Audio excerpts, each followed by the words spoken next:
Então, boa tarde a todos, sejam muito bem-vindos a mais uma palestra, né, de hoje à tarde. Nós temos hoje a alegria, né, de termos mais um egresso trabalhando conosco, Thales Palmeira, que vai abordar uma temática pouco usual até então. Então, vou deixar com vocês a surpresa para já. Então, Thales é fisioterapeuta pela UEPB, mestre em Neurociências e Comportamento pela USP, tem especialização em reabilitação visual e visão subnormal pela Unifesp, técnico em orientação e mobilidade, CTI/Laramara, formação no conceito BOBAT e terapia intensiva no Pediasut. Então, tenho certeza, né, que nós vamos passar, assim, cerca de 40, 50 minutos, né, absorvendo muitas informações interessantes e novas também, tá certo, que ele está trazendo para a gente. Thales, seja bem-vindo. Obrigado pelo convite, professora, e espero que gostem do conteúdo. Pois muito bem, eu tenho certeza que todos vão gostar. Ao final, Thales vai deixar para vocês, tá certo, aí na tela, a rede social e também o e-mail, caso vocês queiram entrar em contato diretamente com ele para tirar dúvidas, tá certo, a respeito da palestra, tá bom? Então, Thales, fica à vontade. Obrigado.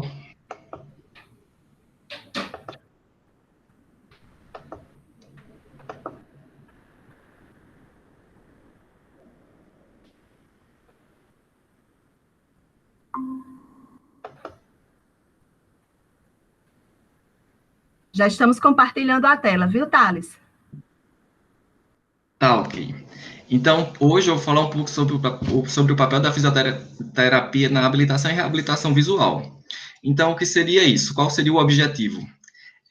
A fisioterapia na oftalmologia, ela visa prevenir, tratar e reabilitar os distúrbios da visão sensorial e motor através de atividades, exercícios e treinos nos componentes do sistema visual, bem como nos sistemas sensoriais, que dão suporte ao sistema visual, repercutindo no indivíduo como um todo.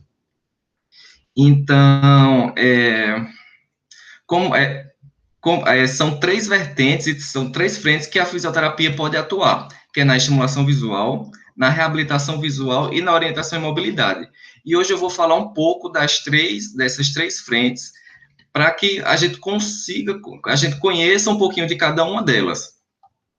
Então, a estimulação visual, ela visa maximizar as capacidades visuais funcionais da criança, utilizando-se de objetos e recursos interessantes à mesma.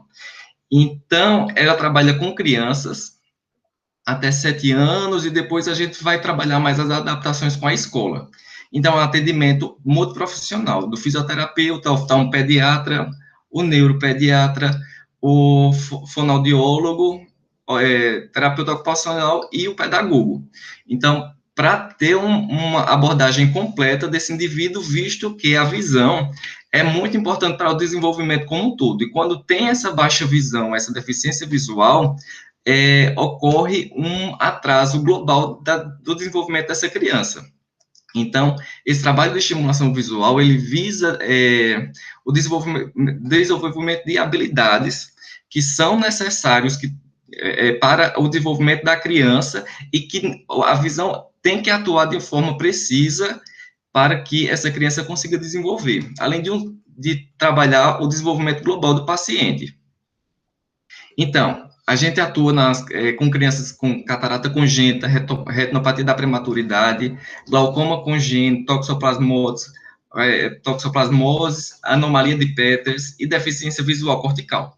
Essa deficiência visual cortical, ela é um pouco mais complicada do que essas outras patologias, porque o olho da criança não tem nenhuma alteração, mas o cérebro dela, que é o que realmente processa a imagem, o que faz a criança ver, está alterado. Então, assim, as alterações visuais que essa criança apresenta, como crianças com paralisia cerebral, ou então paralisia pelo Zika, né, vírus, tem uma baixa visão profunda, e que é bem difícil de se trabalhar. Então, para que a gente faça uma atuação adequada, é necessário fazer uma boa avaliação dessa criança. Então, a gente avalia as funções visuais, mas não de forma isolada. A gente avalia essa criança e essa visão da criança, ela realizando as atividades, ela fazendo alguma funcionalidade.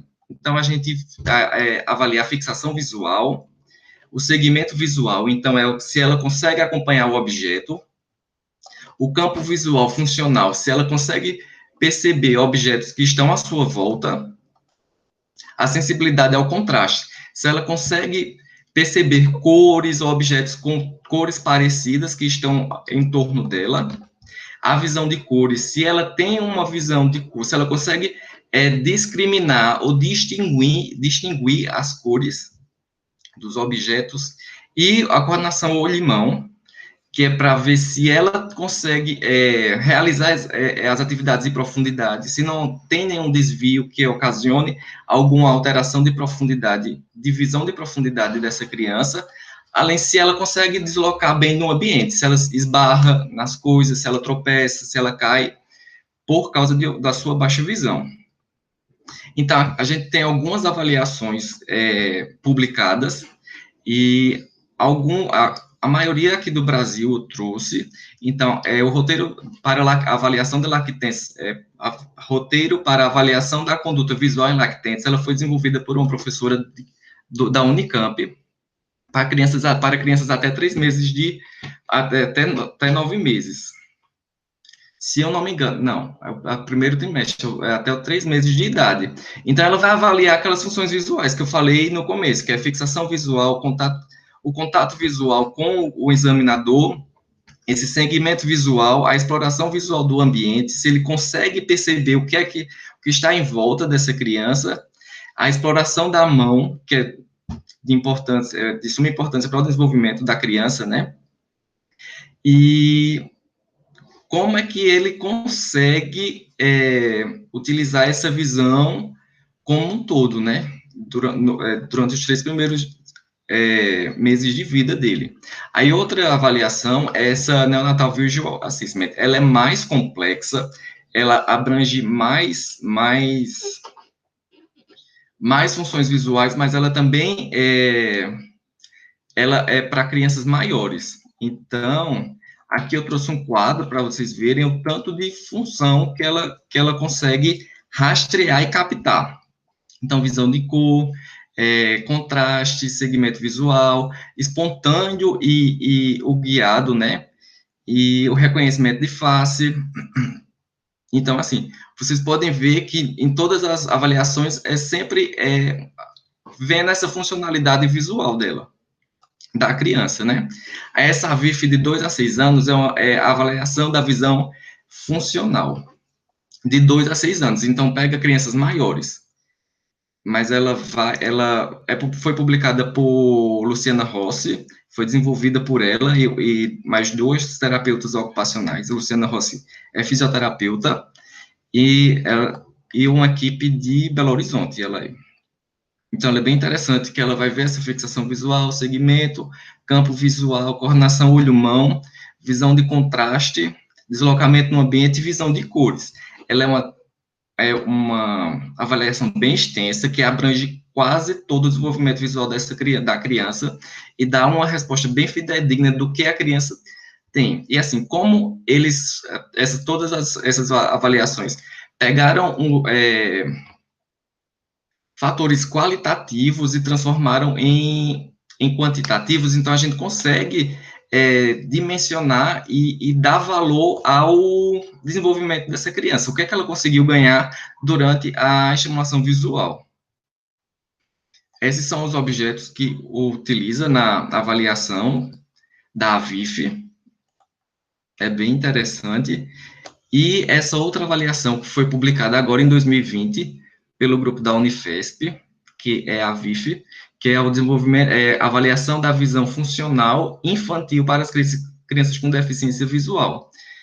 Ela é para lactentes, então ela vai pegar até os 2 anos, ela é lactentes e infantil, né?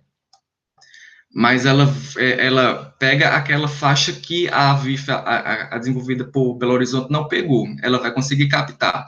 Então, é as mesmas funções visuais, mas com os estímulos voltados mais para a criança pequena.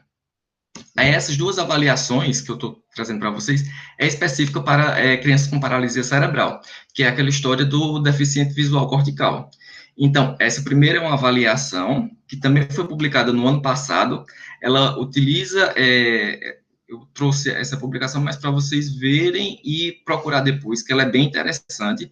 E ela vai, eles desenvolveram um jogo de computador, um programa de computador, que a criança vai escolhendo a imagem, lógico, com um auxílio do terapeuta ou do avaliador.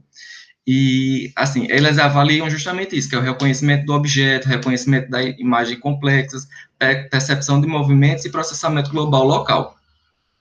Então, assim, é uma avaliação bem complexa para a criança, mas foi validada. E, assim, além dessa avaliação, eles fizeram, o mesmo grupo fez a avaliação, fez essa validação da VFCS, que seria uma classificação semelhante ao GMFCS, que é uma avaliação motor, que é uma classificação motora da criança com paralisia cerebral. Então, aqui também é uma classificação visual para crianças com paralisia cerebral, e vai de 1 a 5.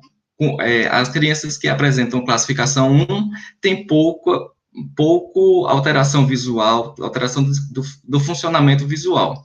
E as crianças com 5 têm uma baixa visão profunda e que não conseguem usar essa visão de forma adequada. Então, a intervenção.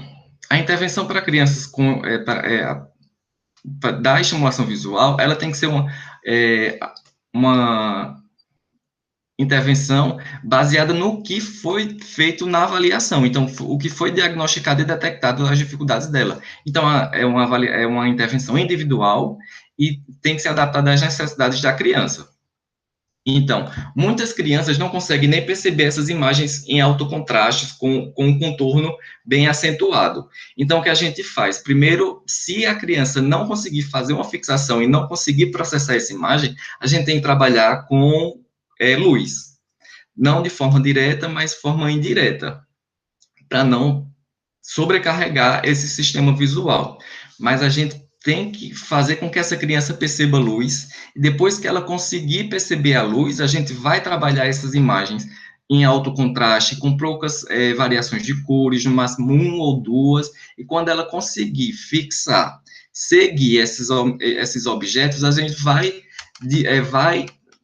diferenciando, vai colocando um objeto menor, objetos com mais cores, estímulos mais coloridos, estímulos com cores pastéis e que não tem esse contraste tão alto. Mas, assim, no começo é sempre em alto contraste, com pouca cor e um fundo sem complexidade, um fundo homogêneo. Então, essa criança que eu trouxe para vocês, ela tem hoje uns 3 anos, mas ela veio para mim com 2 meses, e assim, ela tem um glaucoma congênito em ambos os olhos. Um olho ela desenvolveu bem, hoje ela é uma criança no olho direito 20/30, então é quase normal a acuidade visual dela, e no olho esquerdo ela tem 20/80, então ela tem um pouco de baixa visão nesse olho esquerdo mais acentuado. Então a gente usa tampão, prescrito pelo oftalmologista, então é bem importante esse contato do fisioterapeuta com o oftalmologista, e assim, hoje ele consegue detectar e identificar a proposta da atividade era ele montar o rostinho do boneco. Então, eu espalhei pela sala, o olho, a boca, tudo espalhado pela parede, e coloquei alguns obstáculos no chão. Porque algumas crianças com baixa visão têm uma insegurança gravitacional muito grande e também não conseguem identificar obstáculos. Então, a gente também trabalha isso. Então, ele conseguiu montar. Felizmente, eu não coloquei a foto do rostinho montado. Mas, assim, mesmo com a baixa visão dele, ele conseguiu identificar todos os componentes para montar essa face. Aqui, outra dificuldade que ele tem é na complexidade visual. Então, ele consegue identificar quando o objeto está em um fundo homogêneo. Quando está num fundo mais colorido, com mais detalhes, ele tem bastante dificuldade. Ele tenta aproximar o máximo possível, e a gente tenta afastar essa imagem para ele começar a aprender a usar as pistas visuais para fazer a resolução da imagem. Então, hoje em dia, ele consegue pegar alguns estímulos, como o sol, o macaco, aí quando vai para o jacaré, ele já sente mais dificuldade, porque fica muito próximo do verde. Então, assim, é um passo de cada vez e, assim, é de acordo com o que ele necessita.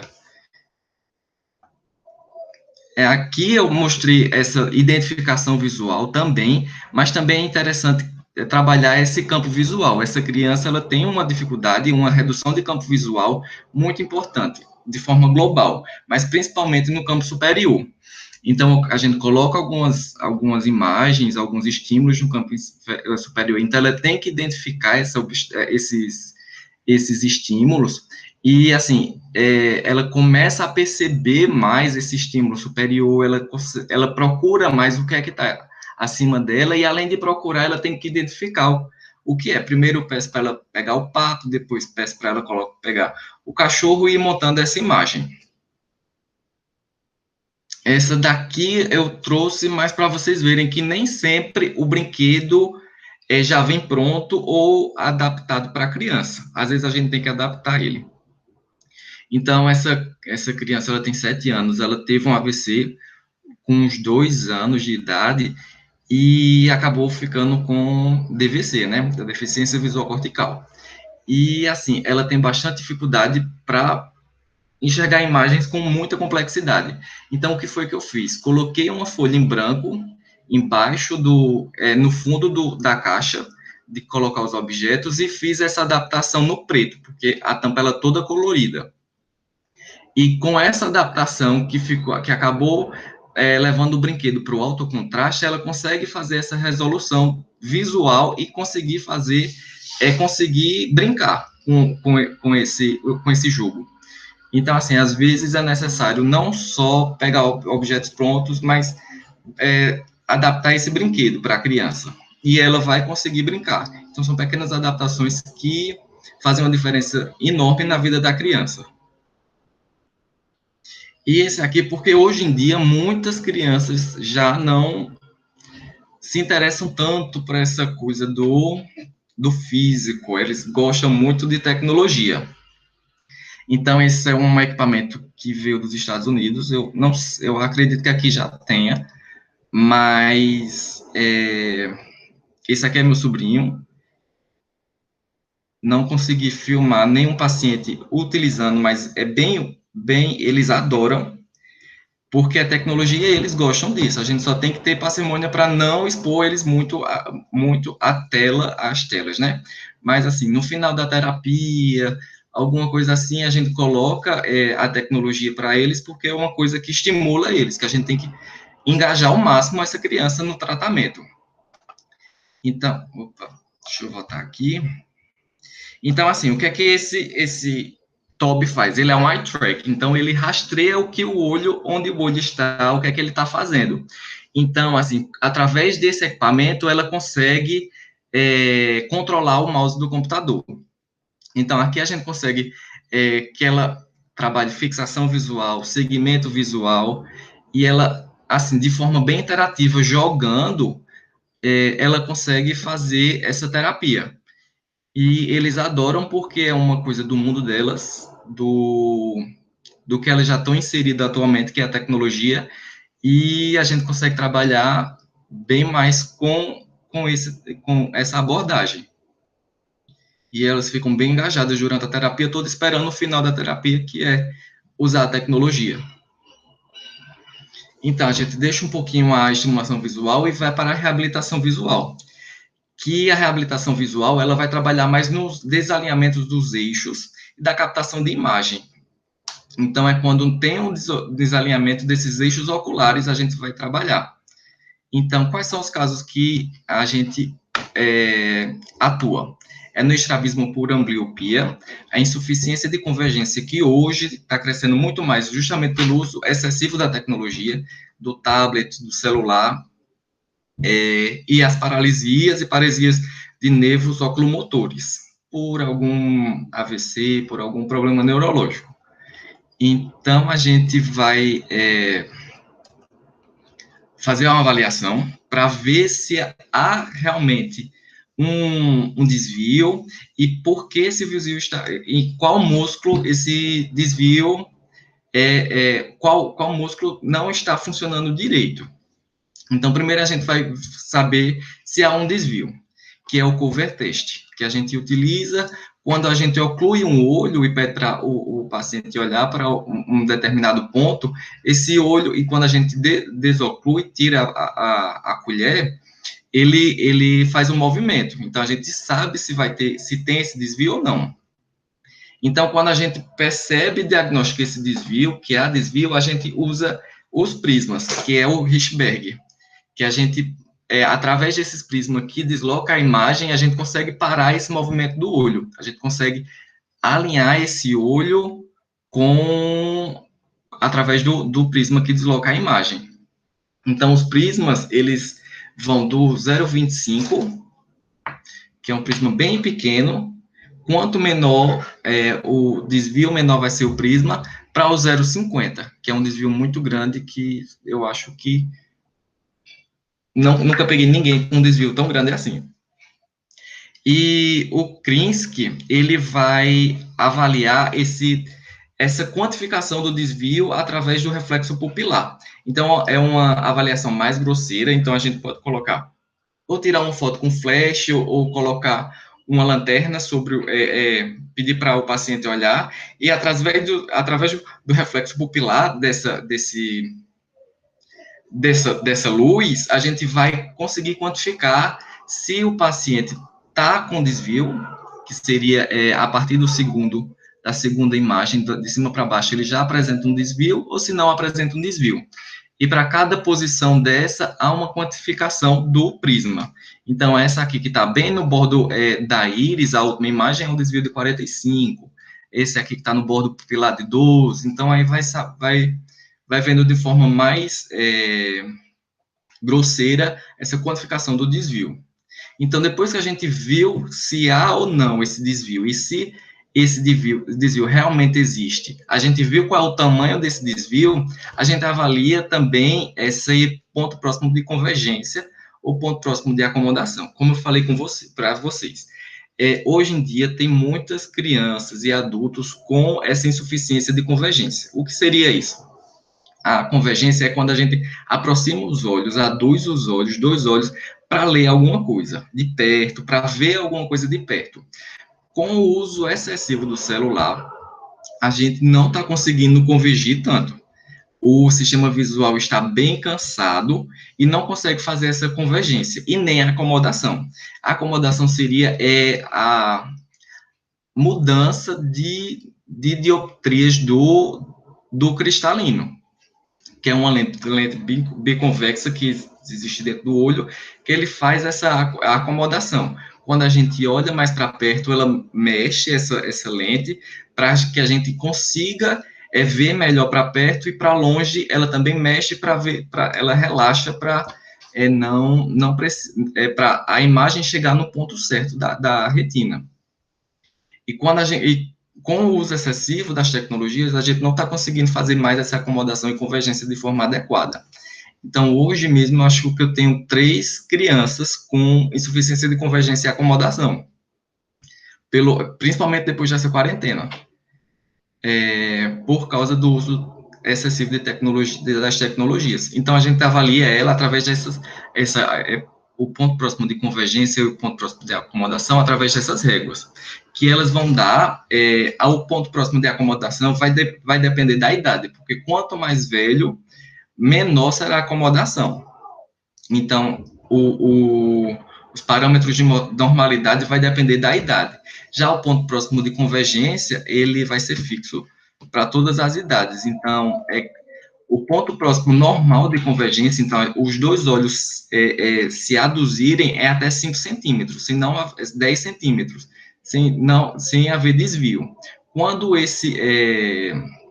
tem criança mesmo que não consegue nem chegar perto de 33 centímetros, então ele nem converge, ele nem consegue fazer uma conversão. Então, isso gera muita fadiga visual. Então, a criança não vai conseguir ler, não vai conseguir se concentrar, vai ter muita dor de cabeça nas atividades, então ele não vai se desenvolver de forma eficiente no trabalho, se for adulto, ou na criança, na escola, se for a criança, né? Outra avaliação que a gente faz é as versões oculares, que através dessas versões a gente vai avaliar a fraqueza muscular de cada músculo, porque é, nós temos 6 músculos extraoculares em cada olho. Então, é o reto medial, reto lateral, reto superior, reto inferior e os oblíquos, superior e inferior. Então, assim, esse movimento que a gente pede para colocar, pede para o paciente olhar para um ponto fixo, ir para a direita, subir, descer, ir para o outro lado, a gente vai observando esse alinhamento. Se os dois olhos acompanham isso, e por que eu não vou para cima direto e sim oblíquo? Porque, assim, fazendo esse movimento, a gente consegue avaliar só o motor primário, sem um músculo acessório. Então, seguindo esse esquema de cruz que vocês estão vendo aí, e o X, né, não cruz, mas o X, a gente consegue avaliar esses músculos isolados e se há fraqueza ou não de cada um deles.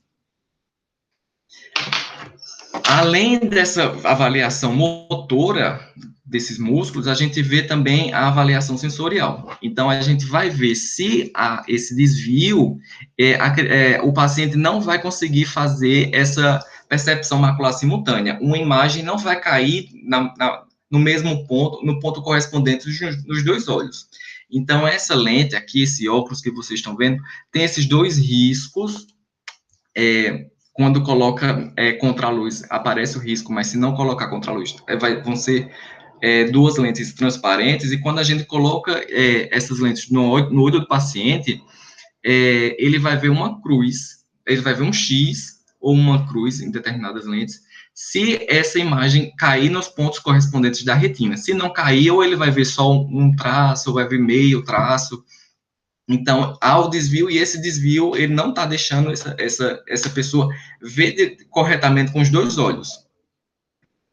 Então, se ele não consegue ver com os dois olhos, se a imagem não consegue passar pelos pontos, cair nos pontos correspondentes da retina, ele não consegue fundir essa imagem. Ele não consegue ver essa imagem, essa imagem do olho direito, do olho esquerdo, e a imagem do olho esquerdo como uma só. Ou ele vai suprimir a imagem de um olho, ou as duas vão ficar brigando e vai dar diplopia, que seria a dupla imagem. E essa dupla imagem, ou essa supressão de algum dos olhos, a gente vai conseguir perceber aqui nas luzes de Wolff, que se chama esse teste. Outro teste que fazemos é a estereopsia, que seria o último grau dessa visão, que a gente chama de visão 3D. Então, pacientes que não conseguem fazer uma fusão da imagem, a imagem não cai nos pontos correspondentes da retina, ele não consegue fazer ver 3D. Então, se ele for para um cinema e for um cinema 3D, ele não vai conseguir ter a experiência que outras pessoas que conseguem ver o 3D teria. Ele não consegue ter essa experiência, porque ele não consegue fundir a imagem, não consegue fazer esse processamento visual. Então, depois dessa avaliação, aí vem o tratamento. Como é que se dá o tratamento? Quando há o desvio de algum dos olhos, então a gente primeiro trata o olho desviado, então a gente trabalha sempre com tampão, para conseguir fortalecer e alinhar esse olho, para depois tratar esse olho tratar ele com os dois olhos abertos, porque quando há um desvio de olho, principalmente no adulto, ele vai ter uma diplopia de imagem, ele não vai conseguir ver uma coisa só. Então, a gente começa a tratar monocular, depois biocular, que seriam imagens separadas, vou mostrar para vocês, mas os dois olhos veem, binocular, quando ele tem que juntar essas duas imagens, e a estereopsia, que seria o 3D. Então, quais os recursos que utilizamos? São essas cartelas, eu até estou com um aqui, deixa eu mostrar para vocês, essas cartelas de divergência. Então, um lado é azul, outro vermelho. Então, assim, quando eu começo a tratar monocular, eu tapo um olho e ele vai ter que fazer, se for um desvio para fora, uma fraqueza do reto medial, então ele vai ter que vir de fora para dentro para fortalecer essa musculatura. Isso no monocular. Quando está biocular, então ele vai ter duas imagens, ele vai ver esse lado e esse, duas imagens, mas elas não vão se unir. São duas imagens separadas. E quando é binocular, ela vai já começar a fazer essa convergência do caranguejo, ou também aqui usando só uma régua, ou essa cordão de Brock, que é uma corda de 3 metros de 3 metros a 6 metros, ou uma vareta de contas, que é isso aqui. E seguindo o mesmo princípio, o mesmo raciocínio de, se for um desvio para fora, ele vai de fora para dentro, se for um endodesvio, um desvio para dentro, ele vai de dentro para fora. Isso para fortalecer a musculatura que está enfraquecida. Além disso, a gente utiliza os prismas isolados para fazer um tratamento, bem como os prismas, as barras de prisma. Então, os prismas, como eu falei para vocês, ele tem a função de desviar a imagem para um ponto específico.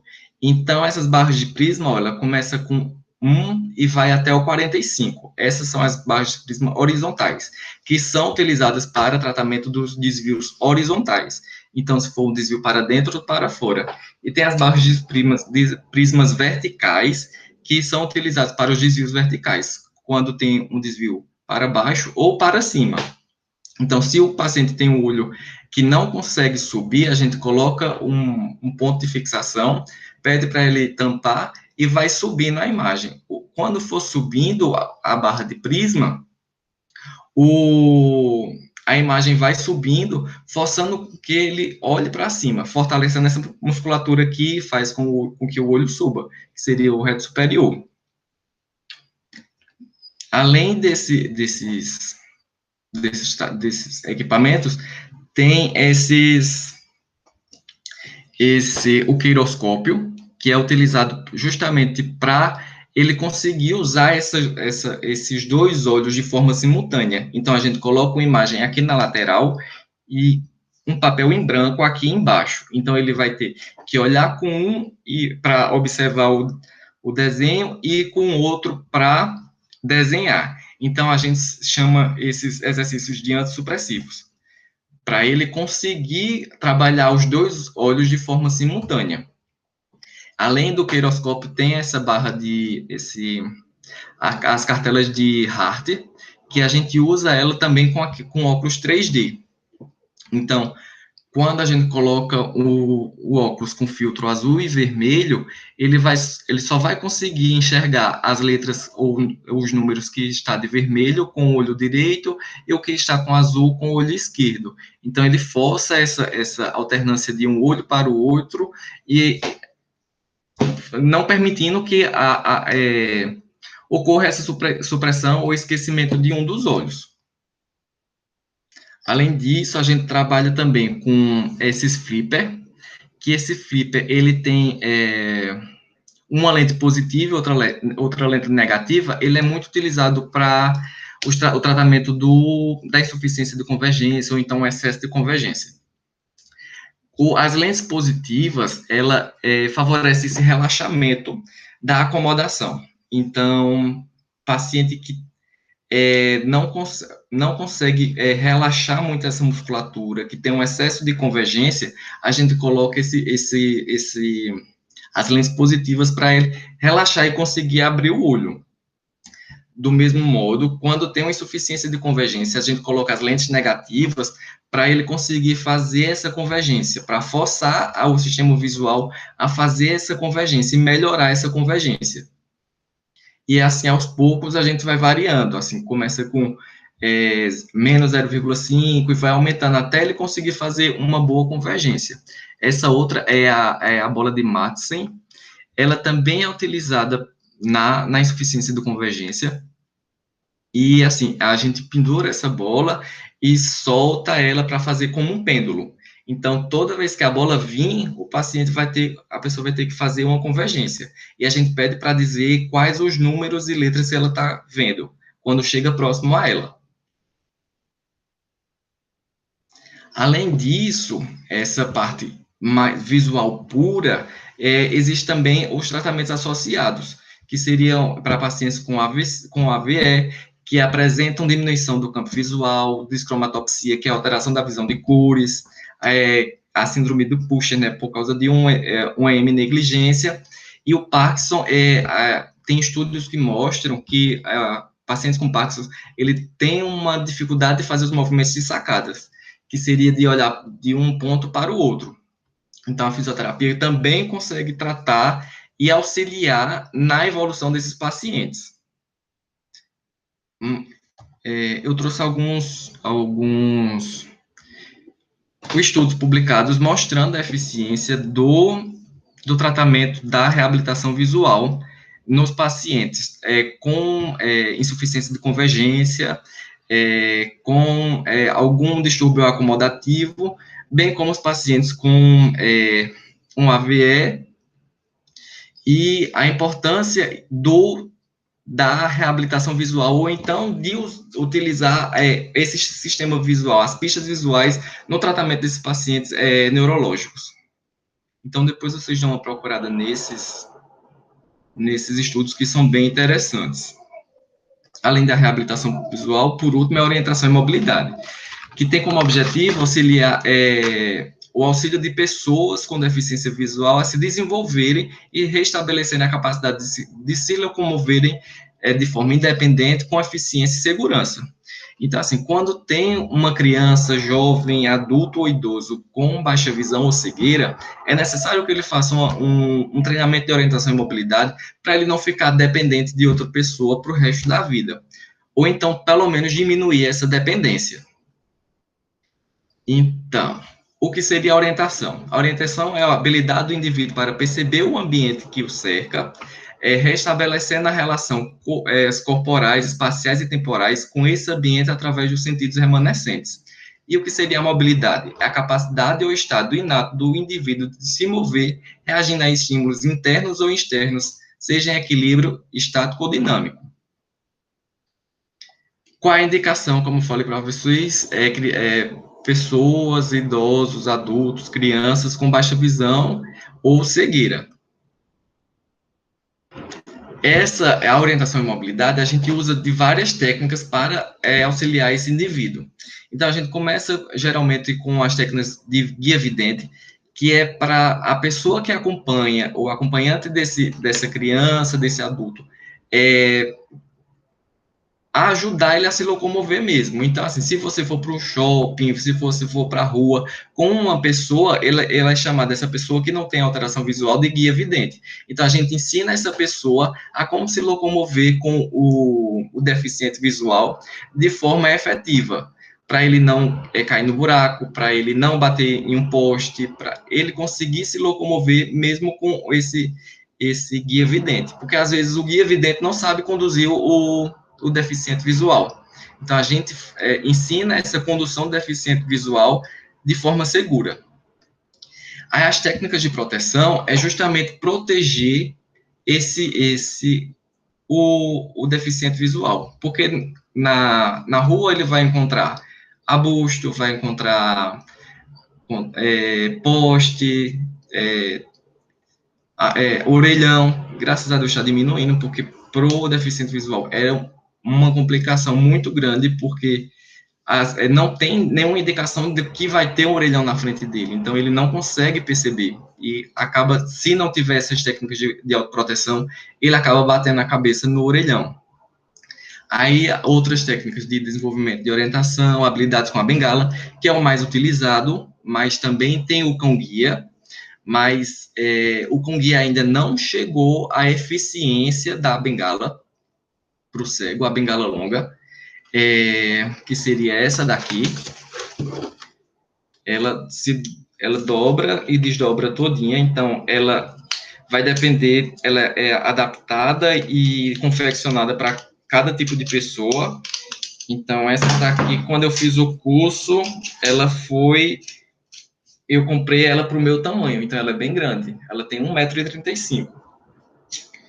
E a gente ensina o deficiente visual a usar essa bengala de forma efetiva, que não é só esticar ela e sair andando.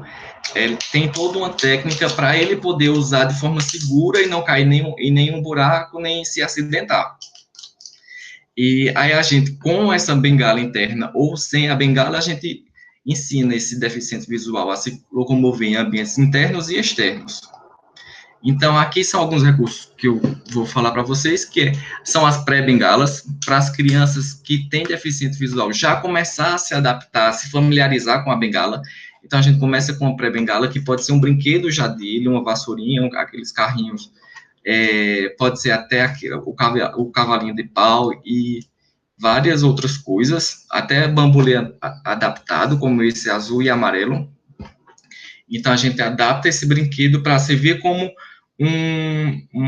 uma pré-bengala e ela conseguir começar a utilizar essa técnica da bengala.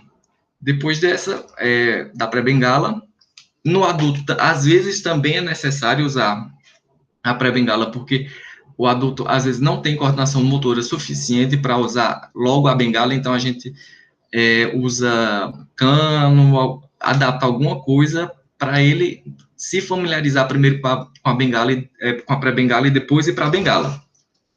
E a bengala são dois tipos, a roller e da ponta fixa. A roller é que ela não necessariamente precisa sair do chão. Como ela tem esse rodando aqui, ela roda, ela desliza no chão. Então, não precisa o deficiente visual tirar a bengala do chão. E a da ponta fixa, como não tem essa rodanda, ele vai ter que tirar e fazer a técnica de toque para identificar possíveis obstáculos.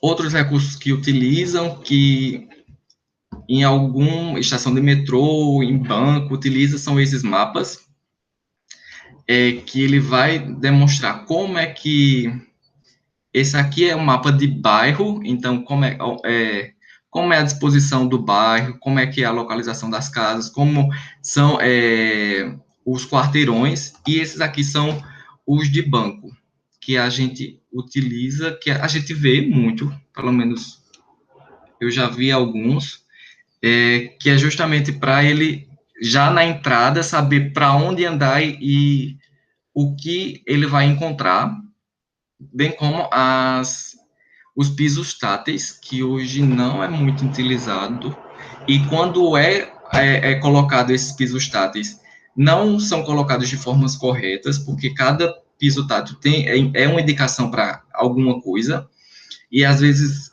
acaba não colocando de forma adequada. Mas isso ajuda bastante o deficiente visual a se locomover. Então, para ser só uma curiosidade, que para ser técnico em orientação e mobilidade, além de ter um ensino superior, tem que ter um curso de capacitação de no mínimo 120 horas, presencial. Mas é bem interessante esse curso, e porque a gente se coloca bastante no lugar do outro. Então, assim, muitas coisas que passam despercebidos na gente que tem uma visão boa, e, assim, são pequenas coisas que dificultam bastante a vida deles. Então, a gente aprende muito a se colocar no lugar do outro e ver a cidade como é construída de uma outra maneira, de outros olhos. Então, foi isso que eu quis passar para vocês. Aqui está meu contato.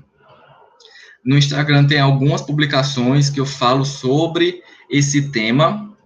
E qualquer dúvida, vocês podem mandar mensagem por lá ou pelo e-mail. E é isso. Thales, muito obrigada, viu, pelo excelente material, excelente aula, palestra, assim, extremamente esclarecedora, né?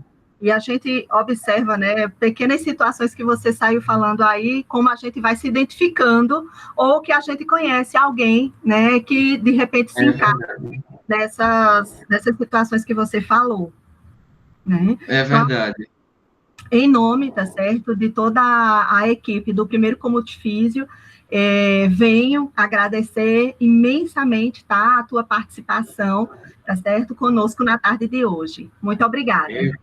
Eu que agradeço o convite, estou à disposição para conversar sobre e divulgar esse assunto que é tão importante, que é pouco conhecido, mas que leva tanta qualidade de vida às pessoas, né? Que acaba transformando vidas.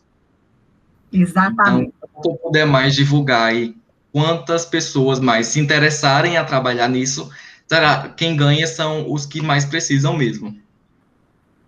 Muito obrigada, viu, Thales? Até logo. Até logo.